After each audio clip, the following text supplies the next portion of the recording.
China has wrapped up its biggest political event of the year with the final meeting of the National People's Congress, or the NPC, marking the end of the so-called two sessions. 请按表决器。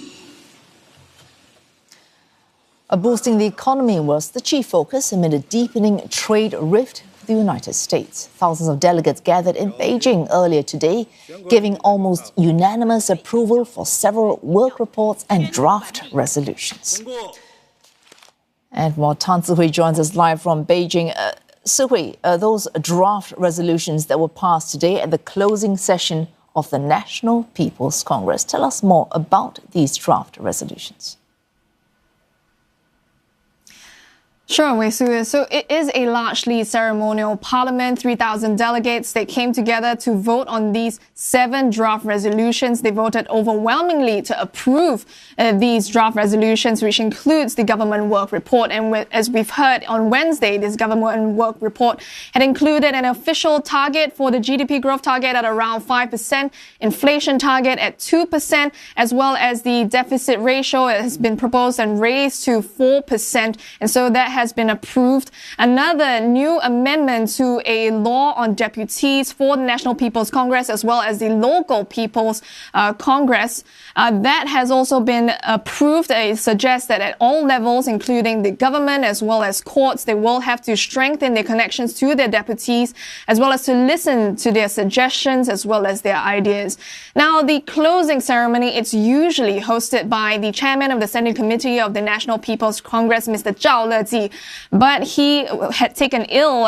It was announced at the start of the closing ceremony that he had taken ill with a respiratory illness. And so Mr. Li Hongzhong, who is the vice chairman of the Standing Committee of the NPC, he had stood in place of Mr. Zhao Leji, and he had delivered the closing ceremony. And let's take a listen to his speech.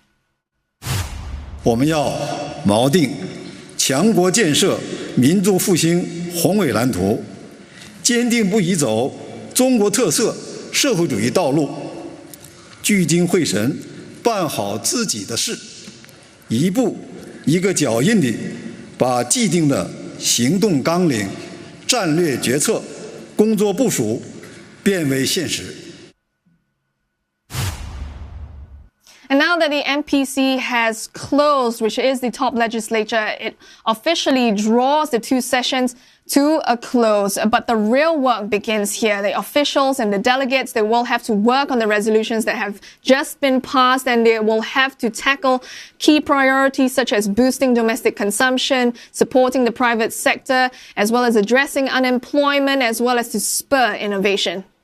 All right, so as you suggested, these two sessions, or Liang Hui, largely symbolic. So there's a great deal. There's not going to be robust disagreement, certainly in terms of passing any draft resolution, hence that almost unanimous approval.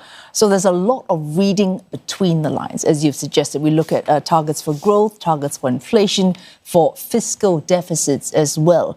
With all this reading between the lines, what are the most important messages you got as you attended the NPC this year?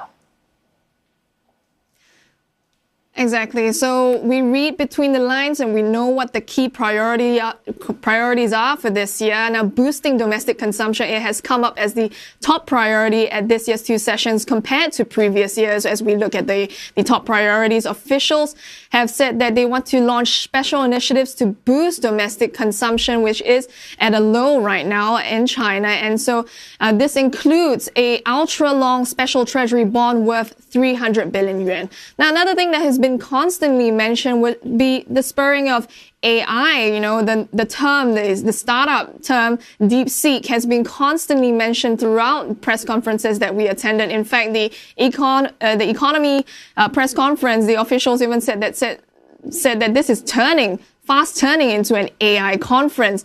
And so they're looking to tap into the high-tech sector. They're looking to establish a new framework on frontier technology, including quantum technology. Lots have been said, but there's a lot of things that have also been left unsaid. And one thing that's clear is that there's nothing mentioned about US President Donald Trump amid a renewed trade war. But Foreign Minister Wang Yi as well as Commerce Minister Wang Wentao, they had strong words for the U.S. They had cautioned the U.S. against going down the wrong path. They had also said that they would respond in kind. They also said not to use the issue of fentanyl and blame China. So overall, we understand at these two sessions, the domestic economy, they're looking to stabilize the domestic economy, but at the same time, they want to be seen as a stabilizing force amid global chaos. Thanks. That's CNA's Si Hui there reporting live from Beijing as the NPC closes.